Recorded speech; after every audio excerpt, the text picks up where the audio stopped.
நீட்ல நீங்க எக்ஸ்பெக்ட் பண்ண ஸ்கோர் வரலன்னு வருத்தத்துல இருக்கீங்களா? மறுபடியும் ரிப்பீட் பண்ணலாமா இல்ல மத்தவங்க எல்லாம் சொல்ற மாதிரி இன்ஜினியரிங்கே போய் சேர்ந்துடலாமான்னு கன்ஃபியூஷன்ல இருக்கீங்களா? ஒரு ப்ராப்பர் டிசிஷன் எடுக்கிறதுக்கு முன்னாடி இந்த பாயிண்ட்ஸ் எல்லாம் கண்டிப்பா திங்க் பண்ணிக்கோங்க. நீட்ல இந்த தடவை நீங்க என்ன ஸ்கோர் வாங்கியிருந்தாலும் சரி, உங்க ஆம்பிஷன் டாக்டர் தான் அப்படின்னா கண்டிப்பா ரிப்பீட் பண்ணுங்க. ஒரு பயங்கரமான கன்சிஸ்டன்சி டிட்டர்மினேஷனோட இருக்கணும்னு எல்லாரும் சொல்ல போறாங்க. பட் இதை வந்து நம்ம ட்ரீட் பண்ண வேண்டியது one final chance in life. ஒரு 1 year வேஸ்ட் பண்ண போறோம்னு நினைக்க வேண்டாம். இந்த தடவை உங்களுக்கு டிசிப்ளின் கம்மியா இருக்குன்னா நீங்க எங்கே வேணாலும் ஆஃப்லைன்ல போய் சேர்ந்துக்கலாம். ஆனா ஆஃப்லைன்ல போனா கண்டிப்பா ஷெட்யூல் மட்டும் தான் கிடைக்கும்.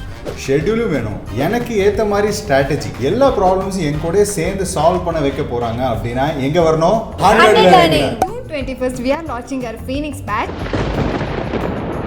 ஸோ எங்களோட பிளான் என்ன, ஷெட்யூல் என்ன, ஸ்ட்ராட்டஜி என்ன, இது எல்லாமே உங்க கூட டிஸ்கஸ் பண்ண போறோம். Until then, stay tuned.